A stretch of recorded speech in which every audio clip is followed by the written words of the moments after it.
vino con algo, con una, vamos a volver al ejemplo de la diabetes. Entonces tengo que ver cómo es la vida del paciente fuera del ambiente hospitalar y no solamente a cómo si está ahí tomando su medicación y lo demás, si practica algún deporte, cómo es su alimentación, si toma sus medicamentos de forma correcta. Entonces tengo que saber todo, cómo es su rutina, todo. Y no solamente preocuparme con que él me trae en la hora, tengo tal cosa. No, tengo que ver el paciente en un concepto general. También no ver solamente salud mental o psicosomática, entonces tienen como ámbito de actuación todos los niveles de atención y su enfoque no está centrado solo en el individuo, incluye el trabajo, cómo es con la familia, cómo se relaciona la comunidad, si tiene una pareja, si tiene hijos, si vive solo, todo tengo que saber cómo es la rutina y todo de mi paciente. Otra cosa que también tenemos que ver sus creencias, a veces si se va a alguna iglesia, si tiene algún problema para,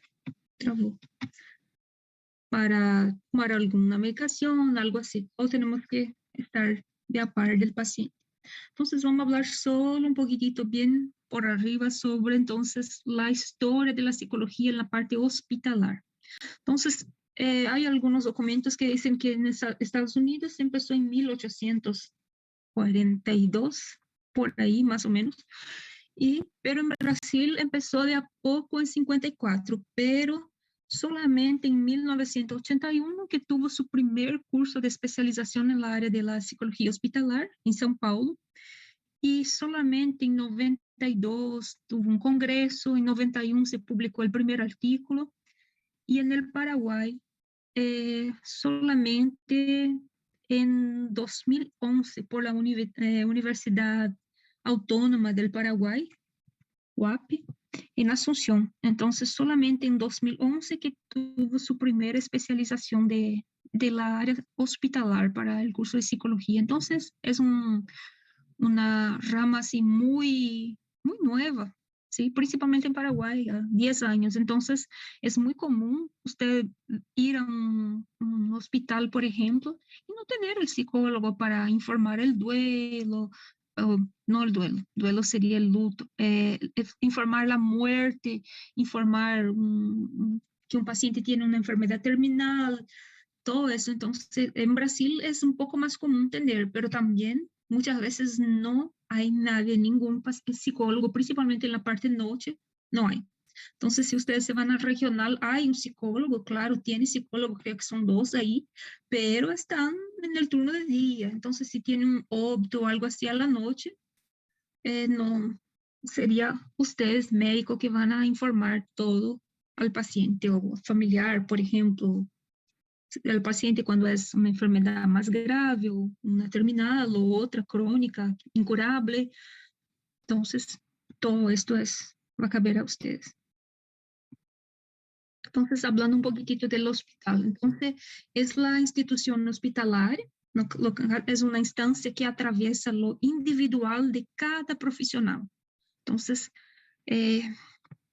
muchas veces va a mexer con nuestra parte emocional en el hospital. Podemos estar bien en nuestra casa, pero llegamos allá, acabamos nos abalando emocionalmente con las cosas que vemos. Entonces va a mover un paciente. Entonces, la relación entre paciente y profesionales, entre pacientes entre sí, por ejemplo, se quedan en la enfermería, van a quedar ahí con otros más pacientes, entonces, ¿cómo va a ser esta relación? Entonces, es bastante crítica muchas veces, ¿entiende?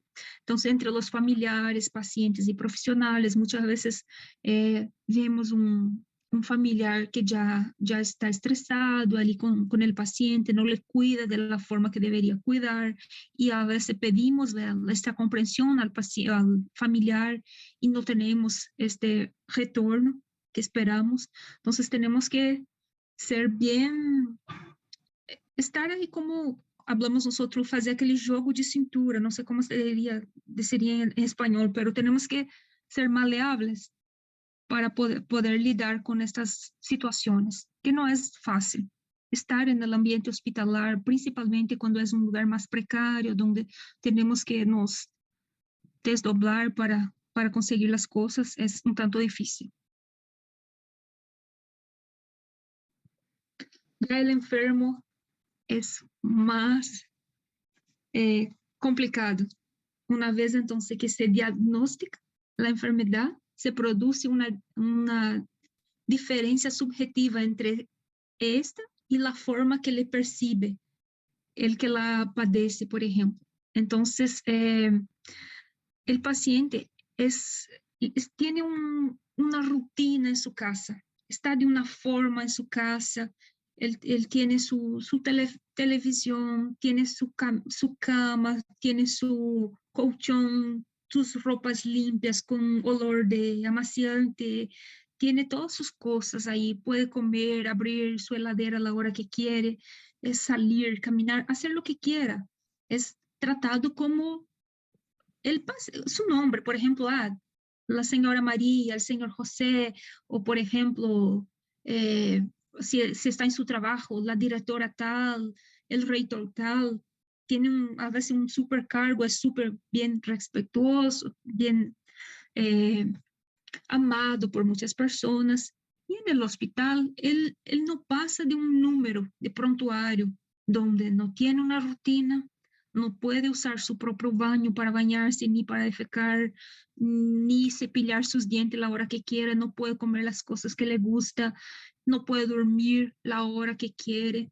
Entonces, todo un tema y es difícil. Entonces, tenemos que intentar lidar con las situaciones cuando se trata paciente. No es algo fácil, porque el paciente no quiere estar ahí. Él ya viene contra su voluntad, ya siente dolor, tiene preocupaciones porque a veces sale del trabajo, viene para el hospital, cuando vuelve perdió su cargo, porque también las personas necesitan de otra persona para hacer lo que él hacía, ¿verdad? Entonces es una parte bien difícil, por eso a veces miramos a los pacientes ahí con la cara medio cerrada, parece medio rencorosos, pero tenemos que trabajar la parte de empatía y se poner al lugar de ellos. A veces dejaron gente que dependían de ellos, principalmente en la parte financiera, o entonces, por ejemplo, nos vamos al regional, miramos ahí una mamá que está ahí enferma, en la enfermería con otras, a veces está embarazada, tiene una enfermedad más grave, a veces dejó su hijo de 2 años, de 3 años en casa ajena. Entonces, todo esto es una preocupación al paciente. Entonces, a veces les vemos medio malhumorado y nos enojamos, pero tenemos que ser más empáticos con estas cuestiones. Entonces, se han descrito afrontamientos o estadios psicológicos por los que pasan los enfermos antes de morir, principalmente estadios de cuando tiene una enfermedad, por ejemplo, terminal. Entonces, la negación, que vamos a hablar enseguida de cada uno de estas etapas que se pasa cada paciente. Entonces, normalmente un 90 o más, 90% más o menos se pasan en esta orden. Primeramente la negación, después se va a aislar, sentimientos de ira, rabia, se queda hostil, aquel resentimiento, la parte de negociación, un regateo, una depresión, pena. Por último, la parte de aceptación. Entonces, se debe permitir la expresión de estos sentimientos y intentar facilitar la vida del paciente, entender lo que está pasando y saber que esto se pasa con la mayoría de los pacientes, que no es un proceso fácil, porque nadie está está esperando una enfermedad. Nosotros, por ejemplo, tenemos nuestros planes, tenemos nuestras metas. Ustedes, terminar el 5º año, año que viene hacer la pasantía, después unos quieren hacer el CONAREN, otros quieren hacer el Reválida en Brasil, y cada uno tiene su sueño, sus sueños de corto, medio, largo plazo. Imaginen saber que tienen una enfermedad y enseguida saben que esta enfermedad no hay más nada lo que puede hacer. Solamente es una enfermedad terminal. ¿Entienden cómo no es algo fácil? Entonces, hay el tema de enfermedad terminal. Entonces, cuando todos los recursos terapéuticos han sido agotados sin éxitos, inevitablemente entonces sobreviene la muerte. Entonces, la muerte es un proceso que por sí mismo es estresante y tiene, igual que la vida, un condicionamiento histórico, social muy importante. Entonces, en las últimas décadas, las personas tienen buscado formas de ayudar al paciente a cómo morir, cómo lidar con esta enfermedad terminal, cómo encarar la muerte de la así mejor manera posible, pero no es algo sencillo, es algo muy complicado, muy difícil, porque nadie quiere aceptar esto. Cualquier persona que tiene una salud buena, una buena salud, no piensa en morir, no es algo que se pase en la cabeza, posiblemente voy a morir tal tiempo. No, si estamos sanos, tenemos nuestros proyectos, nuestros objetivos, solamente pensamos en cosas buenas y sueños y varias cosas, construir una familia, tener hijos, muchas cosas, cada uno tiene un objetivo. Entonces, la muerte forma parte del mismo proceso de vivir y constituye una situación límite íntimamente relacionada con la trayectoria personal biográfica y las actitudes que ante la vida se hayan tenido. Entonces, estas actitudes marcarán las vivencias y orientarán el comportamiento que se manifiesta en la fase terminal. Sin embargo, a nadie se le enseña a morir, ni en la escuela, ni en el hogar. Los padres no suelen hablar de la muerte con sus hijos, ni los maestros, pero más grave es que los médicos evitan hablar de ellos con sus pacientes, y eso se pasa mucho, gente. Muchos médicos no hablan, esperan para el último hablar de esto, y tenemos que informar los riesgos y todos nuestros pacientes y principalmente a los familiares, ¿sí? Entonces, es cultural realmente ignorar la muerte. Entonces, no estamos preparados ni como profesionales ni como personas para afrontar la muerte. Sin embargo, el médico no debe nunca desatenderse de la asistencia al enfermo terminal, así como tampoco debe hacerlo la familia. Entonces, corresponde a la psicología, nosotros, claro, no es un tema fácil la psicología también, de la salud, entonces, investigar y elaborar formas para ayudar al paciente a enfrentar la muerte, que sería ayudar también el equipo de salud cómo afrontar la muerte del paciente terminal o también otros pacientes. Entonces tenemos que ayudar al equipo, principalmente al médico, estaba ahí haciendo de todo y el paciente muere en su mano. Entonces él también pasa por varios procesos de difícil en su carrera, ¿entiende? Muchas veces esto se pasa a la parte personal del médico o enfermero también. Ya vi casos donde el médico llega en prantos, llorando para informar la muerte de un paciente. Ya vi médicos que perdieron, por ejemplo, en el hospital que mi hermana trabajaba antes, en la parte de pediatría, la médica se desestructuró total porque en algunas horas de la noche, 3 niños murieron. Y ella hizo de todo, una persona súper capacitada, pero muchas veces no es solamente, no hay lo que hacer. Entonces tenemos que saber de esto, tener la conciencia que ni todo depende de nosotros, ¿verdad? Entonces es una parte bien difícil, tanto para el familiar como para la equipe médica, como para el propio paciente cuando ya tiene la parte terminal.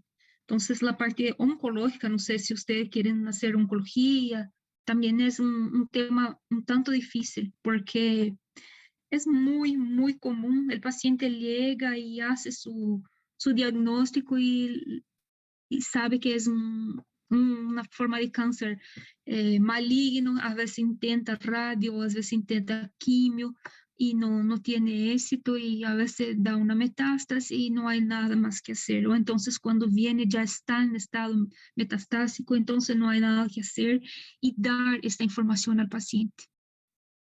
¿Quién quiere dar esta información a alguien, principalmente a una persona joven, a veces un adolescente, un niño. Entonces, es bastante difícil. Entonces, tenemos que estar un poco preparados para esto, porque la carrera no va a preparar muy bien. Es la práctica, pero tenemos que estar un poco más preparados, principalmente cuando vamos a hacer la pasantía y todo esto, ¿sí? Entonces, el equipo de salud debe desarrollar actitudes caracterizadas por cierta proximidad interpersonal, pero manteniendo un respetuoso distanciamiento. Debe centrarse en el enfermo y respetar su intimidad de este. A veces el paciente se isola cuando sabe de un diagnóstico, no quiere hablar, no quiere nada, se queda ahí, y tenemos que ser un poco sensibles con este paciente, porque él está ahí llorando o algo así, no quiere hablar con nadie, solo está ahí tentando entender lo que se pasó. La familia también es un tema muy difícil. Tratar esta familia, orientar la familia, es un tema bastante complicado. Entonces, la familia debe prepararse para que no se deje solo con su sufrimiento, hablando del paciente, y su atención vaya encaminada a aumentar la calidad de vida de este paciente y también la calidad de muerte cuando un paciente ya está en las últimas. Entonces, tenemos que orientar a la familia que esté ahí presente, entonces mostrar este apoyo constante y no solamente está al lado del enfermo, está ahí nomás, pero a veces está en su teléfono, está ahí hablando con uno, con otro, y el paciente está ahí calladito. Entonces tenemos que estar orientando a esta familia que el paciente tiene que saber que tiene este apoyo, ¿entiende? Tanto psicológico como también muchas veces el paciente deja cuentas para pagar o cuando está en el hospital, no pago su alquiler, su luz o tiene otras cosas. O quiere hablar, por ejemplo, en la parte espiritual, quiere hablar con un pastor, un padre, alguien. Entonces, el familiar tiene que hacer esta parte de ayudar a este paciente a conseguir quedar más así apoyado posible.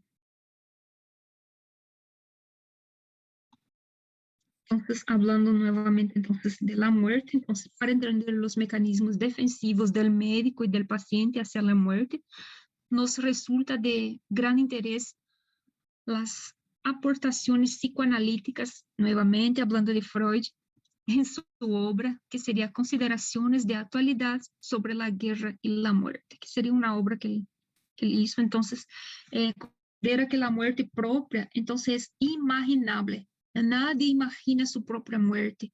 No es algo que nos pasa cuando estamos sanos, ¿verdad? Sanos principalmente psicológicamente y mentalmente. Pero cuando estamos con una patología o algo así, ahí sí. Entonces, nadie imagina. En el fondo, entonces, nadie cree que su propia muerte, ya que en lo inconsciente se está convencido de la inmortalidad. Estoy hablando Freud de la parte inconsciente. Creemos no que somos inmortales, que vamos a vivir para siempre, pero nunca creemos que dentro de un año, dentro de 2 o daqui 50 años vamos a estar muertos. No, no creemos esto, no nos pasa de forma consciente esto, ¿entiende? Entonces, el hombre entonces va aceptando a través de la muerte, de los otros significativos para él, o de las pérdidas que se viven a lo largo de la vida. Ahí que se va aceptando al poco. Entonces, el hombre puede aceptar la muerte de un extraño, de un enemigo, esto sí se acepta, pero no cuando es alguien amado por él, o entonces su propia muerte, no es algo que acepta así de forma fácil. Es todo un proceso lento. Entonces, aquí sería más o menos un diagnóstico de cómo vamos a hacer assim quando damos um diagnóstico de enfermedade terminal. Então, passamos principalmente la psicología, la parte de escucha analítica, pasamos por el manejo de situaciones. Entonces, ¿qué sería esta escucha analítica? Escuchar el paciente, interpretar sus pensamientos, sentimientos, emociones, tentar como dejar que hable, que llore, toda esa parte, ¿entiende? Eh, Ahí va a tener la parte de negación, que estas son las etapas de el proceso de encarar una doença terminal, o entonces muchas veces también el duelo, que serían las fases del duelo también más o menos así. Entonces viene la negación, que vamos a hablar cada uno, la rabia, revuelta, el regatear, la depresión y la aceptación. Entonces todas las fases, que es un tanto así complicado de trabajar, porque no hay mucha cosa para hacer, solamente escuchar. Cuando el paciente quiere ser orientado, tentamos, pero no es fácil. Entonces, la negación y aislamiento sería la primera fase. Se da por el choque al recibir su diagnóstico. Es una negación temporaria en la mayoría de las veces. Y entonces, el paciente no cree en lo que está pasando. Entonces, él niega, porque no cree, porque debe estar mal, su diagnóstico está mal, que quiere buscar otro médico. Entonces, es un proceso normal cuando tiene una noticia inesperada así y chocante. Entonces, tenemos que ya intentar aprender esas partes. Por ejemplo, hablamos antes de la oncología. A veces el paciente ni quiere hacer una quimio, una radioterapia porque cree que no tiene nada. No es, niega y no quiere hacer. Entonces, eh, él tenta una solución mágica, cualquier cosa así, pero no quiere aceptar la condición que está. Rabia y revuelto. Entonces, esta rabia, revuelta, resentimientos, la pregunta súper común de los pacientes, por ejemplo, ¿por qué yo? ¿Por qué yo? Si yo me cuido, si yo estoy ahí haciendo mi deporte, si yo tengo una buena alimentación, yo no tomo, yo no fumo, ¿por qué yo? ¿Por qué yo me enfermar si mi vecino toma todos los días, si mi vecina allá es una persona sedentaria? ¿Y por qué que yo me enfermé? Entonces, esa es una pregunta muy, muy común. Cuando, cuando nos viene esta pregunta del porque yo, a veces se culpan también, ¿por qué será que era porque yo no me fui al deporte? ¿Porque yo comía tal cosa? Entonces es una fase bien, también bien estresante para los profesionales, para el familiar también.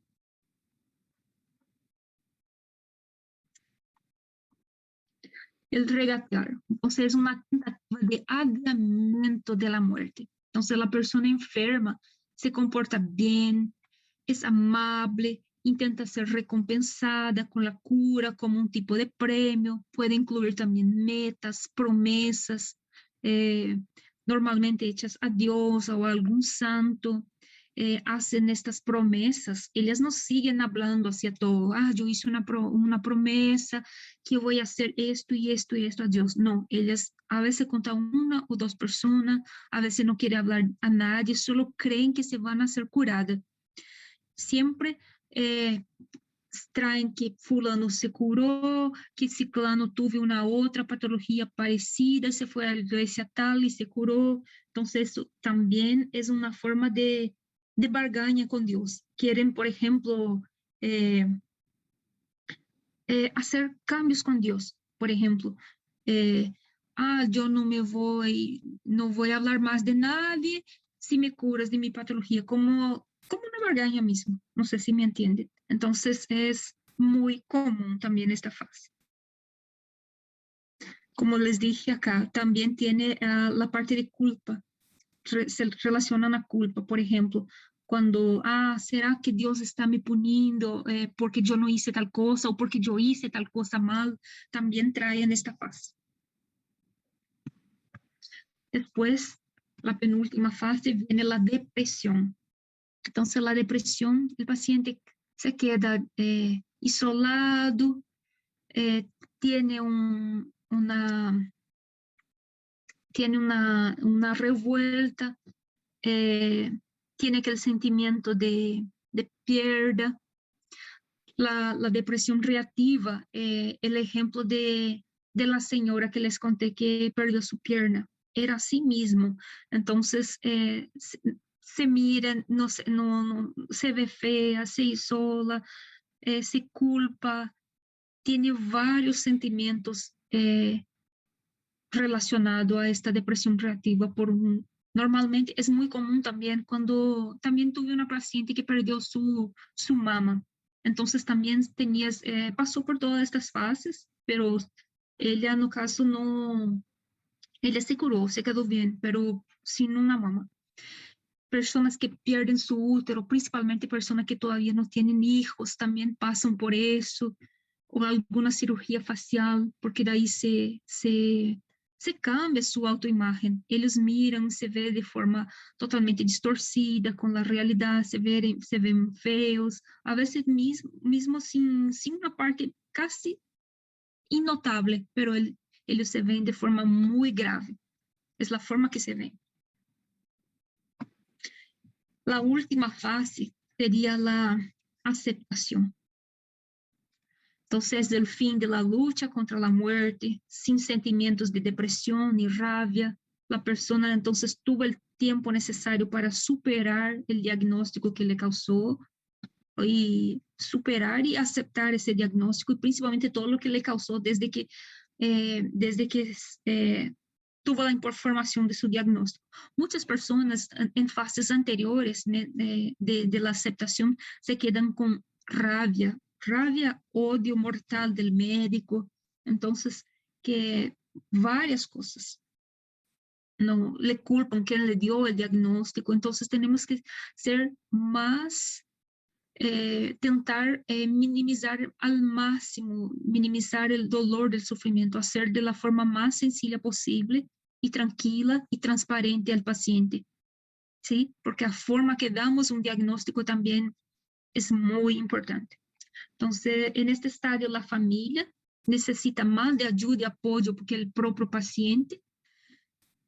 Una porque se aproxima de la pérdida del paciente y otra porque la familia pasó por todas las fases con el paciente, principalmente de rabia, de rencor. El paciente pasó toda su parte estresante, pasa a la familia y toda la revuelta, todo. Entonces el familiar ya está así re mal y más por el dolor de perder al paciente.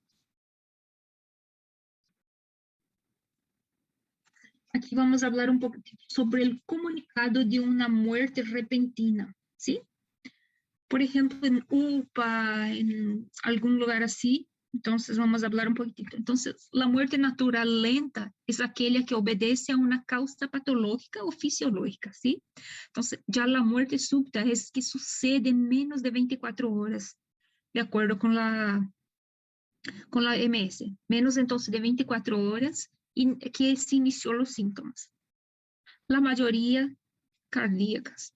Entonces, la muerte repentina es aquella que se presenta en un individuo enfermo, pero controlado y compensado. Por ejemplo, una insuficiencia cardíaca,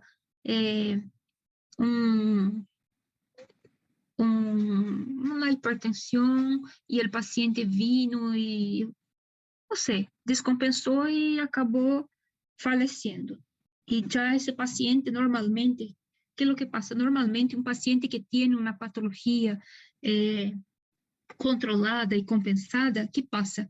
Ele já passou por algum descontrole, descompensou algunas veces, se va a la urgencia y vuelve bien en su casa.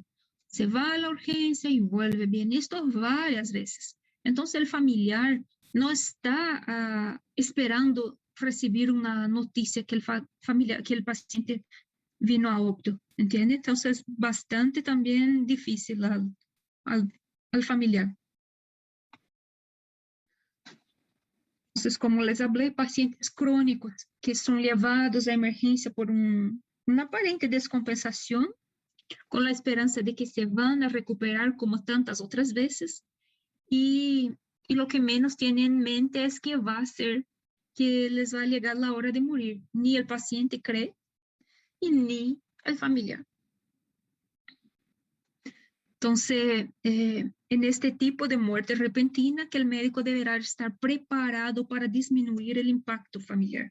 Entonces, cuanto más disminuir ese impacto, más fácil es del familiar aceptar, del familiar entender y todo.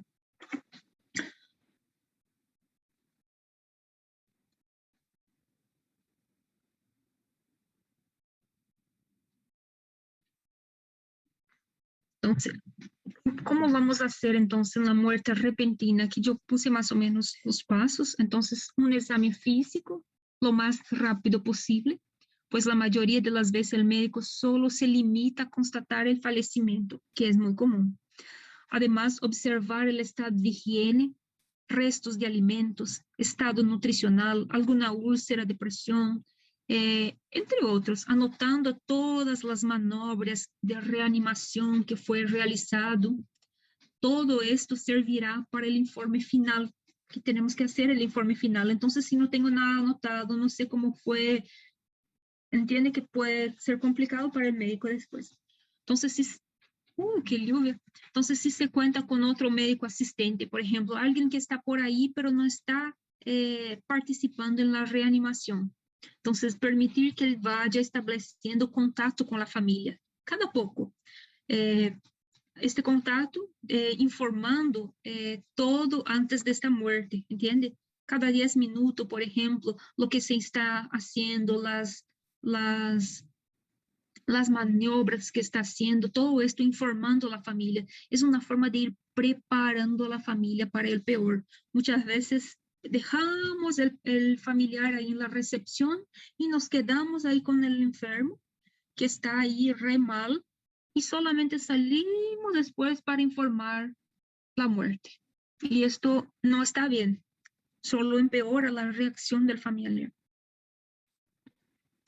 Si el paciente llega agonizando o cadáver e está em uma unidade de choque trauma ou aislado, então se vai se aplicar uma estratégia que consiste em uma informação de a poucos e em passos. Então, a pouco, cada pouco vou fazer determinado passo, intercalando com as medidas de reanimação básica e avançada do paciente. Então, o primeiro, vou comunicar a gravidade do caso e regressar ao ambiente.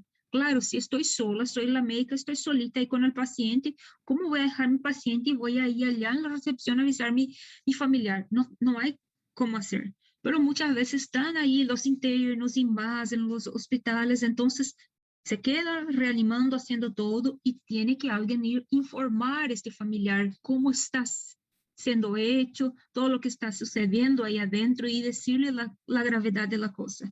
Y no solamente llegar y hicimos todo lo que podríamos y se murió. Y estaban ahí esperando hacía tiempo. Segundo, salir nuevamente e informar todo lo que está haciendo, incluyendo la reanimación. A mesma cosa. Terceiro, comunicar-se los resultados inmediatos, como la salida del paro, y continuar con la reanimación, pero siempre comunicar de 10 en 10 minutos. Cuarto, informar la respuesta de las medidas de reanimación. Tuvo éxito, no está teniendo éxito, pero estoy intentando, todo tiene que informar. Comunicar que si salvo mi paciente, por ejemplo, si el paciente se salvar, quedaría en un estado vegetativo, también tiene que comunicar esto. Sexto, comunicar que se falleció, que no respondió a ningún procedimiento que intentamos. ¿Sí?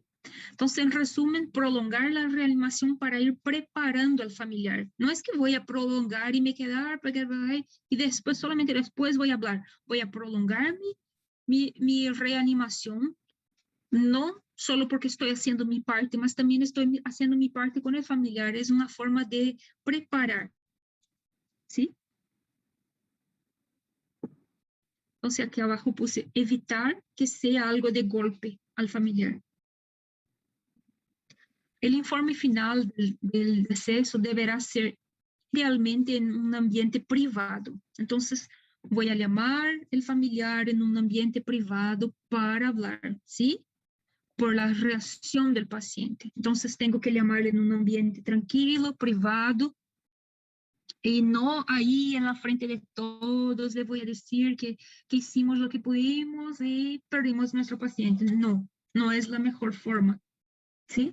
Entonces tengo que tenho que llamarle num lugar privado, se possível, num lugar onde se sentados, parados, sentados, porque pode ter uma reação de mareo.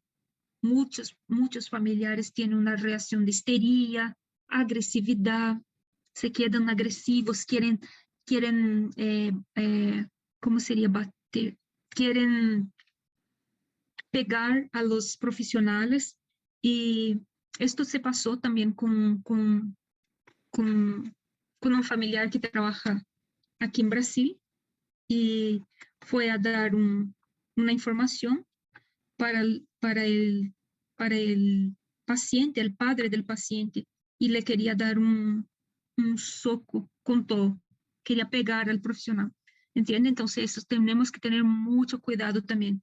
Y uno se desmaya, entonces ya tenemos que estar preparados para estas cosas ocurrirem al informar una muerte, ¿sí?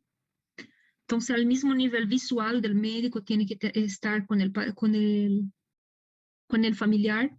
Si él está sentado, voy a bajarme, tener el mismo nivel de los ojos, tener pañuelos para secar ahí porque va a llorar y todo, agua para beber. Entonces, el médico deberá tener un celular apagado en este momento y no está hablando ahí su celular ahí, está llamando en volumen alto. No, no se puede, es un desrespeto al familiar. Entonces, no podemos hacer eso también. Entonces, la actitud del médico de emergencia debe ser comprensiva con la familia, transmitiendo el pesar por muerte del paciente, cuyo nombre debe mencionar, siempre mencionar el nombre del paciente al familiar, el paciente tal, y brevemente narrar los hechos. Entonces, al llegar, yo tengo que mencionar el nombre de mi paciente al familiar, y no, el paciente del bloco tal, del cuarto tal, se falleció. No, él no es un prontuario ni nada para el familiar, él es la persona. Entonces, voy a hablar, la señora tal, hicimos esto, pero ella no tuvo respuesta positiva, no reaccionó a ningún estímulo, y todo esto tengo que explicar. Entonces, a la hora de transmitir nuestro pesar, no debemos recurrir a frases hechas como, yo sé cómo se siente en este momento, tienen que ser fuertes, nada de eufemismo, por ejemplo, cosas para mejorar, para ser más bonzinhos, buenitos al familiar. No, tenemos que hablar de forma simples. Entonces, ni en diminutivo, por ejemplo, el pacientito falleció, el muertito, no, nada. Tenemos que hablar palabras de forma clara, breve, ¿sí? Entonces, el lenguaje debe ser claro y preciso, usando un tono de voz suave y comprensiva. El contacto humano, un abrazo, un apretón de manos o una mano encima del hombro es importante y valorado de forma especial por la familia, pero siempre con cuidados. Hay personas que tienen un ataque de histeria y te van a pegar su cabello o te van a empurrar. Hay personas que tienen un ataque de agresividad y quieren culpar al médico que no hizo lo que debería hacer. Entonces va a dar un abrazo a una persona así. No, no se puede. Entonces tenemos que ser cautelosos antes de tomar alguna decisión. Entonces siempre vamos, primeramente, ser claros, precisos, hablar de forma con un tono suave y comprensivo, ¿sí?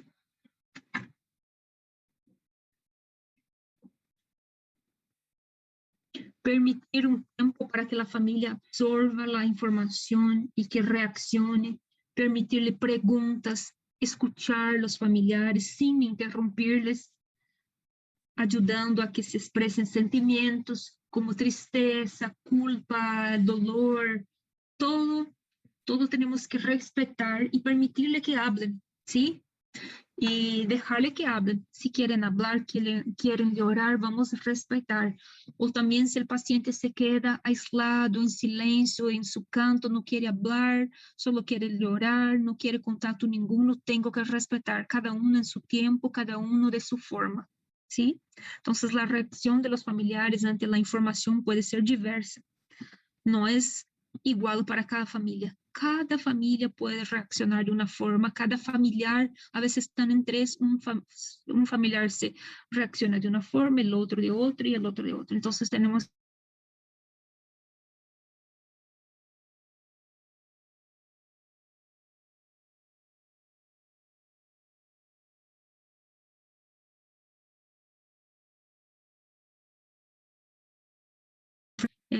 facilitar trámites burocráticos, explicarles cuáles son, cómo contactar una funeraria, si el médico puede hacer sería mejor. Una vez que la información ha sido dada, ofrecerle a los familiares la opción de permanecer un tiempo con el cuerpo del fallecido, por si quieren se despedirle, sin forzarles a que hagan, solamente si quieren, si tienen ese deseo.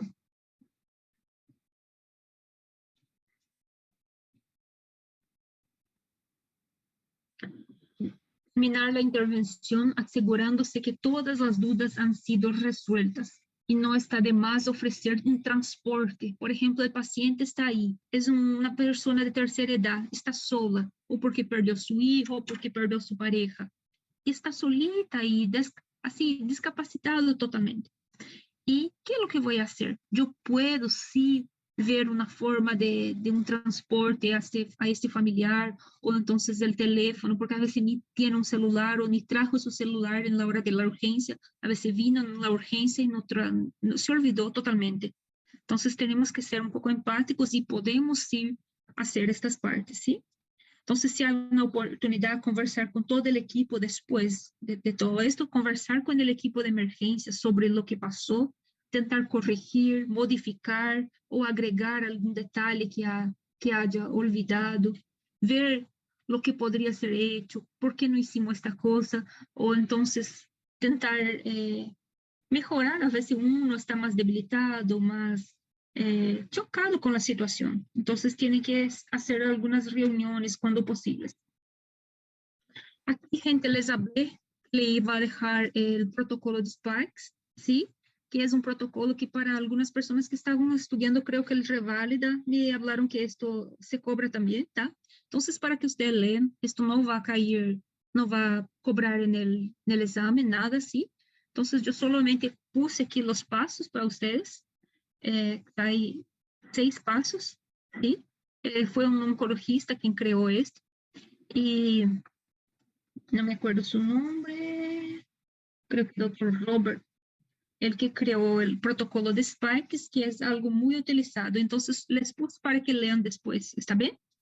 Pero no voy a quedar hablando porque es solo el paso a paso semejante al que expliqué ahí, ¿sí? Entonces, repasando, entonces, ni todos los pacientes pasan por todos estos estadios y ni todos van a pasar en esta orden, pero la gran mayoría pasan por esta orden, por todos estos estadios. Entonces tenemos que estar al mínimo un poco preparados y no tan despreparados, porque sé que cuando vamos a hacer nuestro internato, como hablamos, nuestra pasantía, entonces no sabemos cómo hacer esto. No aprendemos muchas veces, entonces tenemos que ver, quería que ustedes aprendiesen un poquitito de esta clase que van a precisar tanto en Paraguay cuanto en Brasil, donde se van a necesitar. ¿Está bien? Creo que es solo, gente, acá puse una frase: la muerte no es la mayor pérdida de la vida, la mayor pérdida es lo que muere dentro de nosotros mientras vivimos. Aquí está mi teléfono, mi correo. Si necesitan de algo, pueden escribirme, ¿sí? Y les dejo. ¿Está bien? Muchas gracias. Gracias a ustedes por la atención. Mucha lluvia, no sé, creo que escuchan la lluvia por la computadora, ¿verdad? Porque está acá en la ventana lloviendo fuerte.